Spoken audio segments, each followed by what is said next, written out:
روزے کے بارے میں بعض غلط باتیں پائی جاتی ہیں کہ جن کا حقیقت سے کوئی تعلق نہیں۔ ایک غلط فہمی یہ ہے کہ الٹی آنے سے روزہ ٹوٹ جاتا ہے کیا؟ تو درست مسئلہ یہ ہے کہ خود بخود کتنی ہی الٹی آئے اس سے روزہ نہیں ٹوٹتا، البتہ جان بوجھ کر انگلی منہ میں ڈال کر الٹی کی، وہ اگر منہ بھر ہوگی تو اس سے روزہ ٹوٹ جائے گا۔ ایک اور غلط فہمی کہ بحالت روزہ احتلام ہو جائے تو اس سے روزہ ٹوٹ جاتا ہے۔ درست مسئلہ یہ ہے کہ روزے کی حالت میں احتلام ہونے سے روزہ نہیں ٹوٹتا۔ تیسری غلط فہمی، کچھ لوگ سمجھتے ہیں کہ تھوک یا بلغم نگل جانے سے روزہ ٹوٹ جائے گا یا مکروہ ہوگا، اسی بنا پر وہ بار بار تھوکتے رہتے ہیں۔ درست مسئلہ یہ ہے کہ تھوک اور بلغم منہ میں نگلنے سے روزہ نہیں ٹوٹتا۔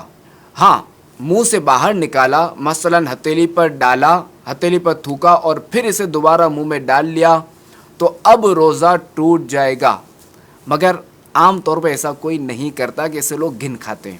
چوتھی غلط فہمی، کچھ لوگ روزے میں تیل خوشبو لگانے کو صحیح نہیں سمجھتے۔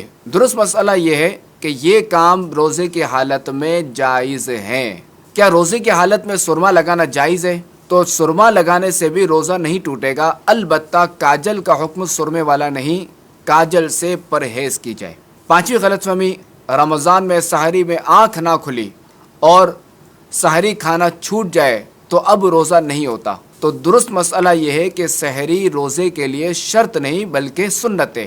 رات میں نیت کر لی جائے یا پھر زوال کا وقت شروع ہونے سے پہلے نیت کر لی جائے تب بھی ٹھیک ہے، لیکن سحری کا وقت ختم ہونے کے بعد نیت کی جائے تو تین چیزیں خاص مد نظر رکھنی چاہیے۔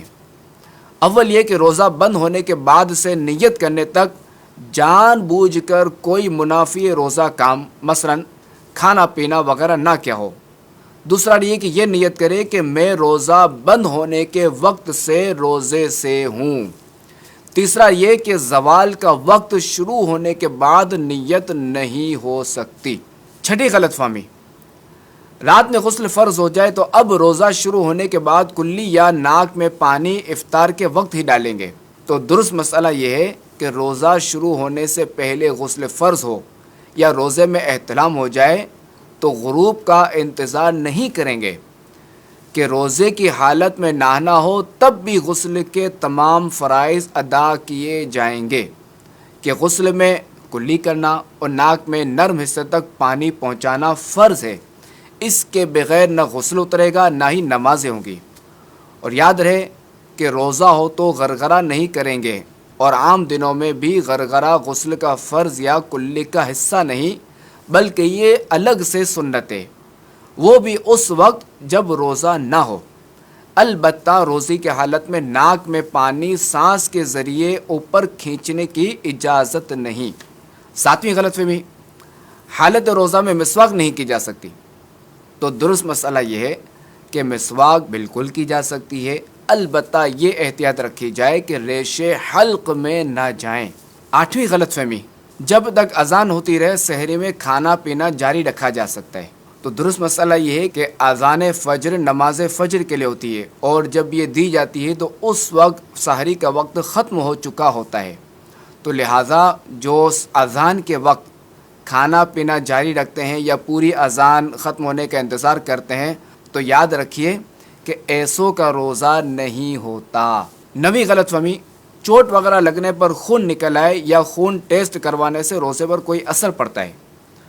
تو درست مسئلہ یہ ہے کہ جسم سے کوئی چیز باہر آئے اس سے روزہ نہیں ٹوٹتا، لہٰذا ٹیسٹ کے لیے خون نکلنے یا زخمی ہونے پر خون بہنے سے روزہ نہیں ٹوٹے گا۔ روزہ کسی چیز کے براہ راست معدے یا دماغ تک پہنچنے پر ٹوٹتا ہے، البتہ چند صورتیں مستثنی ہیں، جیسے کہ روزہ یاد ہوتے ہوئے جان بوجھ کر منہ بھر کے کرنا، جیسے انگلی ڈال کر الٹی کرنا، تو اس سے روزہ ٹوٹ جاتا ہے۔ 10ویں غلط فہمی، روزے میں انجیکشن لگانے سے روزہ ٹوٹ جائے گا۔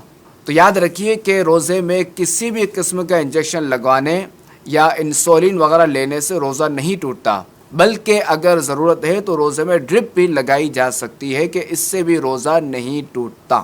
11ویں غلط فہمی، روزے میں عطر یا خوشبو سونگنے سے روزہ ٹوٹ جاتا ہے۔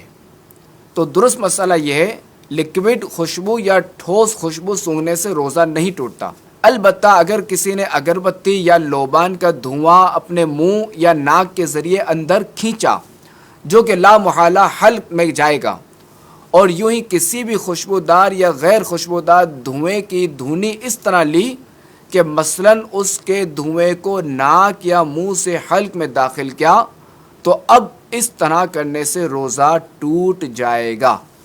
اللہ کریم ہمارے روزے برباد ہونے سے بچائے اور ہمیں روزے کی نورانیت عطا فرمائے۔ آمین بجاہ النبی الامین صلی اللہ علیہ وسلم۔